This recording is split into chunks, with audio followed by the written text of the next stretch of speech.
అందరికీ నమస్కారం. కూటమి ప్రభుత్వం మద్యం రూపంలో విషం సరఫరా చేస్తోంది. ఈ రోజున నకిలీ మద్యం సరఫరా చేస్తూ ప్రజల ప్రాణాలతో చెలగాటమాడుతూ చంద్రబాబు, పవన్ కళ్యాణ్ గారుల కూటమి ప్రభుత్వం కోట్ల రూపాయల డబ్బు ఇష్టానుసారం సంపాదిస్తూ ఉన్నారు.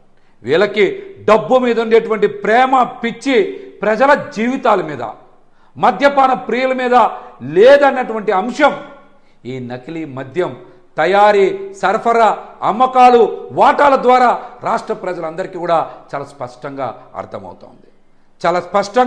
అర్థమవుతోంది. ప్రజల ప్రాణాలని మద్యం టిన్నుల్లో అమ్ముతున్న కూటమి ప్రభుత్వ నిజ స్వరూపాన్ని ప్రజలు తెలుసుకోవాలి. చంద్రబాబు గారికి, పవన్ కళ్యాణ్ గారికి, అదేవిధంగా బీజేపీకి పాలన చెయ్యమని అధికారం ఇస్తే వీళ్ళు ప్రజల ప్రాణాలంటే లెక్క లేకుండా, ప్రజల ప్రాణాలు ఆవిరైపోతున్నా పట్టించుకోకుండా ఈ నకిలీ మద్యం తయారు చేస్తున్నటువంటి జయచంద్రారెడ్డికి, జనార్దన్ రావుకి వీళ్ళందరికీ అండగా నిలబడ్డారంటే ఇందులో ప్రభుత్వ పెద్దల హస్తం చాలా స్పష్టంగా ఉందని రాష్ట్ర ప్రజలందరికీ కూడా అర్థమవుతోంది. ఏరియాల వారీగా పంచుకొని మద్యం తయారు చేసి అమ్మకాలు చేస్తూ ప్రజల ప్రాణాలతో చెలగాటమాడేటువంటి మిమ్మల్ని ప్రజలు ఎంత మాత్రం సహించరు, ఉపేక్షించరని కూడా హెచ్చరిస్తాను. ఈ రోజున రాష్ట్రంలో నకిలీ మద్యం తయారీ అనేది ఒక కుటీర పరిశ్రమలా తయారైంది. నకిలీ మద్యం తయారీ ఒక కుటీర పరిశ్రమలా తయారైపోయింది. ఎక్కడ పడితే అక్కడ, ప్రతి గ్రామంలో, మండలంలో, జిల్లాలో, రాష్ట్రం మొత్తం ఎక్కడ పడితే అక్కడ నకిలీ మద్యం తయారు చేయడం, అమ్మకం చేయడం, ప్రజల ప్రాణాలతో చెలగాటమాడడం, కోట్ల రూపాయలు అధికార పార్టీకి సంబంధించిన నాయకులు, ప్రజాప్రతినిధులు సంపాదించడం. ఇంతకన్నా దుర్మార్గం ఏమనుందా ఈ రాష్ట్రంలో? చెప్పండి. నేనైతే చంద్రబాబు గారిని, పవన్ కళ్యాణ్ గారిని ఒక్కటే కోరుతా ఉన్నా, మీరు బయటికి వచ్చి ఒక సందేశం ఇవ్వాలి. మద్యపాన ప్రియులకి, మందు బాబులకి మీరు ఒక సందేశం ఇవ్వాలి. ప్రైవేటు మద్యం దుకాణాల్లో నాణ్యమైన మద్యమే దొరుకుతుంది, సరఫరా అవుతుంది. ఎక్కడా కూడా నకిలీ మద్యం సరఫరా కావట్లేదు. ప్రతి 4 క్వార్టర్స్లో ఒక నకిలీ క్వార్టర్ బాటిల్ లేదు. మీరు హాయిగా, యథేచ్ఛగా మీరందరూ కూడా ఇష్టానుసారం తాగచ్చు. మీ కుటుంబాలకి ఎటువంటి హాని జరగదు. మీ ఇంట్లో ఆడవాళ్ళ తాలిబొట్లకి ప్రమాదం లేదు అని చంద్రబాబు గారు, పవన్ కళ్యాణ్ గారు బయటకు వచ్చి మద్యపాన ప్రియులకి, మందుబాబులకు మాత్రం సందేశం ఇవ్వాలని నేనైతే వారిని బలంగా అభ్యర్థిస్తా ఉన్నా. అదేవిధంగా చంద్రబాబు గారు, పవన్ కళ్యాణ్ గారు, కూటమి ప్రభుత్వం ఈ రోజున నకిలీ మద్యం అమ్మకాలని ఏ జిల్లాల్లో ఎవరికి ఇచ్చారు, ఎవరెవరు ఎంత తయారీ చేస్తూ ఉన్నారు, ఎంత సరఫరా చేస్తూ ఉన్నారు, ఎంత అమ్మకాలు చేశారు, ఎంత ప్రభుత్వ పెద్దలు వాటాలు పంచుకున్నారనేటువంటి అంశాల మీద మీరు ఖచ్చితంగా శ్వేతపత్రం విడుదల చేయాలి. ఈ మాట ఎందుకంటే అంటా ఉన్నామంటే, ప్రభుత్వం వచ్చి 17 నెలలు అయినా ఇంకా జగన్మోహన్ రెడ్డి గారి మీదనే పడి ఆడవడం మానేసి మీరు మీ ప్రభుత్వంలో మీరు బీఫామ్ ఇచ్చినటువంటి జయచంద్రారెడ్డి, జనార్దన్ రావులు ఎంతంత తయారు చేశారు, ఎంతంత వాటాలు మీకు ఇచ్చారు అనేటువంటి అంశాల మీద మీరు శ్వేతపత్రం విడుదల చేయాలి. ఈ అంశం మీద అనిత గారు ఎందుకు స్పందించరు? మీరు హోంశాఖ మంత్రి కదా. నకిలీ మద్యం వలన చాలా కుటుంబాలు నష్టపోతూ ఉన్నాయి, ప్రాణాలు కోల్పోతూ ఉన్నారు. మరి ఎందుకు మీరు బయటకు వచ్చి మాట్లాడరు? కారణం ఏంటి అంటే, నకిలీ మద్యాన్ని ప్రోత్సహిస్తున్నది ప్రభుత్వమనేనా మీ ఉద్దేశం? చెప్పండి. అనిత గారు కూడా ఎందుకు స్పందించట్లా? అదేవిధంగా ఎక్సైజ్ శాఖ మంత్రి కొల్లు రవీంద్ర గారు ఎందుకు స్పందించట్లా? నకిలీ మద్యం తాగి చనిపోయినటువంటి శ్రీరాములు, నాగరాజు, అదేవిధంగా మస్తాన్, బేల్దారి పెద్దన్న వీళ్ళందరూ కూడా నకిలీ మద్యం తాగే కదా చనిపోయారు. ఇవన్నీ కూడా ప్రభుత్వ హత్యలే కదా. దీని మీద కొల్లు రవీంద్ర గారు ఎందుకు స్పందించరు? చెప్పండి. ఎందుకు స్పందించరు? ప్రజలకి ఈ అన్నిటి మీద కూడా మీరు సమాధానం చెప్పాలి. మరో పక్క నుంచి జనార్దన్ రావు ఒక సెల్ఫీ వీడియో విడుదల చేశాడు. అయ్య బాబు, నువ్వైతే మరీ స్వాతి ముత్యంలాగా ఏదో చంటీలా నటిస్తానో చేతులు కట్టుకొని ఒక సెల్ఫీ వీడియో విడుదల చేశావు.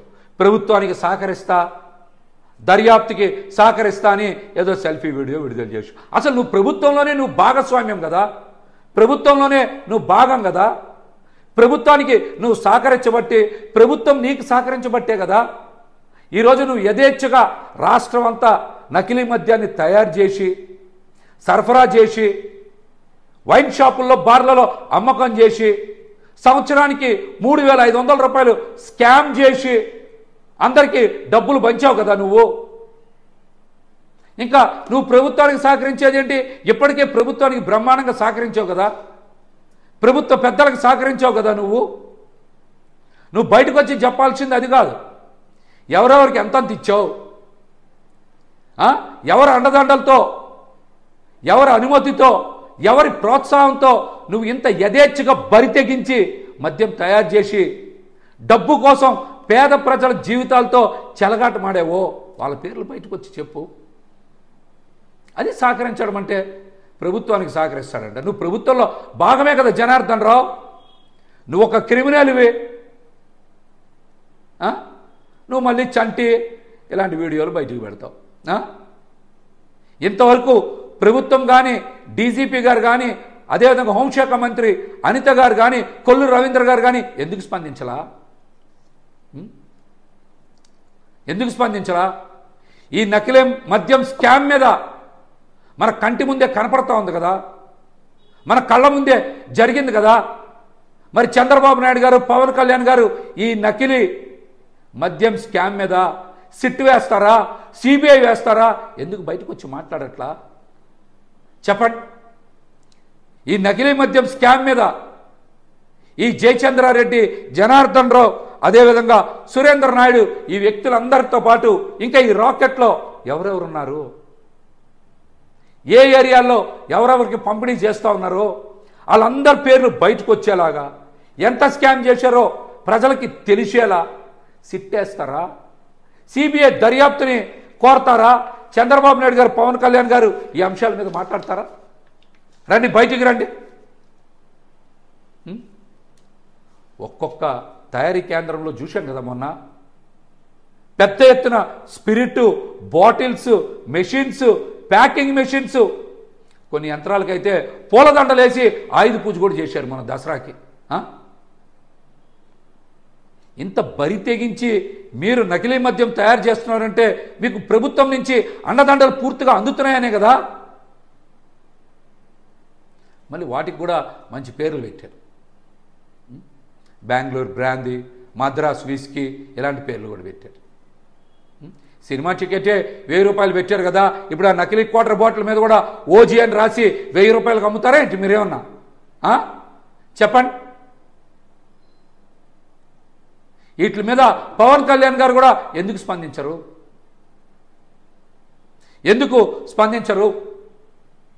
మద్యం స్కామ్లో బెయిల్ మీద బయట ఉన్న వ్యక్తి చంద్రబాబు నాయుడు గారు కదా. మీ మీద ఆ రోజున సిబిఐ మద్యం స్కామ్ జరిగిందని మీ మీద దర్యాప్తు చేయాలని ఎఫ్ఐఆర్ నమోదు చేశారు కదా. మీరు కూడా ప్రివిలేజ్ ట్యాక్స్ని రద్దు చేయడానికి 2021లో మద్యం పాలసీని చేశారు కదా. మీరు ప్రివిలేజ్ ట్యాక్స్ ఎవరైనా ఇంకా పెంచుతారు, మీరు ఎందుకు రద్దు చేశారు? మద్యం అమ్మకాలు ఎక్కువ చేసినా, మద్యం సరఫరా అధికంగా చేసినా వాళ్ళ మీద 5% ప్రివిలేజ్ ట్యాక్స్ ప్రభుత్వం వేస్తుంది. తద్వారా ప్రభుత్వానికి ఆదాయం వస్తుంది. కానీ మీరు ప్రభుత్వ ఆదాయానికి గండి కొట్టి కమిషన్ల కోసమే కదా ఆ రోజున 5% ప్రివిలేజ్ ట్యాక్స్ని రద్దు చేసింది. మీ హయాంలోనే కదా 4,380 షాపుల్ని అనుమతులు ఇచ్చారు, 43,000 బెల్ట్ షాపులు పెట్టారు, పర్మిట్ రూమ్లు ఇచ్చారు, ఇష్టానుసారం మద్యం ఏర్లై పారించారు. జగన్మోహన్ రెడ్డి గారు అధికారంలోకి వచ్చాక మద్యం షాపుల్ని 2,950కి తీసుకొచ్చారు కదా, మద్యం అమ్మకాలను తగ్గించారు కదా, మద్యం అమ్మకాలకి ఒక నిర్ణీత సమయం పెట్టారు కదా. ప్రజలకి మద్యపానాన్ని దూరం చేయాలని కఠినమైనటువంటి నిబంధనల్ని జగన్మోహన్ రెడ్డి గారు అమలు చేస్తే ఆయన మీద ఇష్టానుసారం విష ప్రచారం చేసింది కేవలం చంద్రబాబు నాయుడు గారి లిక్కర్ కోటరీకి లబ్ధి పొందించేందుకే కదా. ఈ వాస్తవాలన్నీ మరుగుపరిలాగా మీ సొంత మీడియాతో ఇష్టానుసారం జగన్మోహన్ రెడ్డి గారి మీద అబద్ధ ప్రచారం చేసి లబ్ధి పొందారు. ఈ రోజున ప్రజలకి కళ్ళ ముందు అన్నీ కనబడతా ఉన్నాయి. మీ నకిలీ మద్యం స్కామ్ ఏంటి, నకిలీ మద్యం అమ్మకాలు ఏంటి, గతంలో మీరు ఏం చేశారని ప్రజలకి ఈ రోజున పొరలన్నీ తొలగిపోయాయి, భ్రమలన్నీ తొలగిపోయాయి. వాస్తవాలు గ్రహిస్తూ ఉన్నారు. కూటమికి రాష్ట్రంలో ఘోర పరావం తప్పదు, చావు తప్పదని కూడా ఈ సందర్భంగా నేనైతే హెచ్చరిస్తా. కూటమి పాలన మొత్తం మాఫియా పాలనే. ఇంకొక ముఖ్యమైన విషయం కూడా ఏంటంటే జనార్దన్ రావుకు సంబంధించినటువంటి ఒక వైన్ షాప్ భవానీపురంలో శ్రీనివాస వైన్స్తో లింక్ ఉందని 2 రోజుల నుంచి పేపర్లో వేస్తూ ఉన్నారు, వార్తాపత్రికలో వస్తూ ఉన్నాయి. ఇంతవరకు ఆ శ్రీనివాస వైన్స్ విజయవాడ పశ్చిమ నియోజకవర్గం భవానీపురం అంటే ఎందుకు ఆ శ్రీనివాస వైన్స్ మీద పోలీస్ శాఖ వారు కానీ ఎక్సైజ్ శాఖ వారు కానీ ఇంతవరకు తనిఖీలు నిర్వహించలేదు? ఎందుకు దాడులు చేయలేదు? అక్కడ నకిలీ మద్యం అమ్మకాలు చేస్తున్నారో లేదో మీరు ఎందుకు గుర్తించడం లేదు? మీకేమన్నా ప్రభుత్వం నుంచి ఒత్తిడి ఉందా? సమాధానం చెప్పాలి. ప్రజల ప్రాణాలంటే మీకు లెక్కలేదా? చెరువు సెంటర్లో గాంధీ గారి విగ్రహానికి కోతవేటు దూరంలో ఉన్నది శ్రీనివాస వైన్స్. ఆ వైన్సేనా చెప్పండి. ఈ క్షణానికి కూడా అక్కడ యథేచ్ఛగా అమ్మకాలు సాగిస్తూ ఉన్నారు కదా. అయినా సరే పోలీస్ శాఖ వారు కానీ ఎక్సైజ్ శాఖ వారు కానీ ఎందుకు ఆ షాప్ అమ్మకాలని నిలుపుదల చేయట్లేదు? అంటే ఈ జనార్దన్ రావుకి జయచంద్రారెడ్డికి ప్రభుత్వ మద్దతు సంపూర్ణంగా ఉండి చంద్రబాబు నాయుడు గారు పవన్ కళ్యాణ్ గారు లాంటి వ్యక్తుల లేకపోతే ఇంకా ప్రభుత్వ పెద్దల మద్దతుతో వాళ్ళిద్దరూ చెలరేగిపోతున్నారు. వాళ్ళని ముట్టుకుంటే ఏమైనా అవుద్దనేటువంటి భయంతోనేనా మీరు నకిలీ మద్యం అమ్మకాలని ఎక్కడా కూడా పట్టుకోలేకపోతూ ఉన్నారు? దీనికి కూడా మీరు సమాధానం చెప్పాలని డిమాండ్ చేస్తూ ఉన్నాం. అదేవిధంగా కూటమి పాలన మాఫియా పాలనని మరొకసారి కూడా తెలియజేస్తా ఉన్నాం. Please subscribe .news.